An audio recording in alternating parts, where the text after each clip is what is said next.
漫威女英雄惊奇队长3月初即将上映。最近找来电影中的猫咪宣传，在53分钟的影片中记录猫咪各种，还搭配绿幕播电影片段。最惊喜的莫过于是山缪·杰克森拿着饲料登场。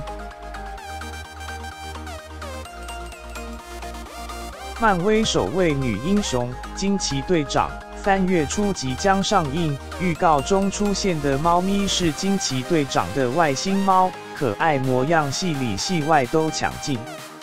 最近片商宣传耍噱头，公布一段53分钟的影片，记录 Goose 一举一动，还搭配绿幕放电影片段，获得不少猫奴粉丝青睐。其中山缪·杰克森还惊喜现身喂饲料。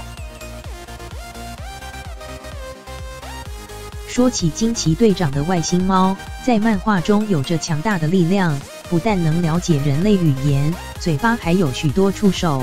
当他伸出触手的模样，还真有点吓人。而预告中只出现他可爱的模样，没出现变身后的形象。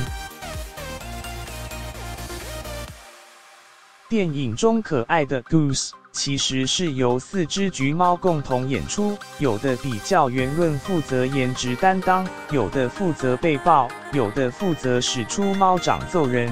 外星猫的角色举足轻重，甚至还有专属的个人版电影海报，还一起入境宣传。影星布利拉森 vs 山缪·杰克森，充满才华、优雅的指标性人物。谢谢布利。哦，我刚刚说的是 Goose。搞笑宣传短片，惊奇队长的猫咪不止抢镜，更是人气王。新片还没上映就狂卖萌，也让观众更加好奇 Goose 在电影中的表现有多亮眼。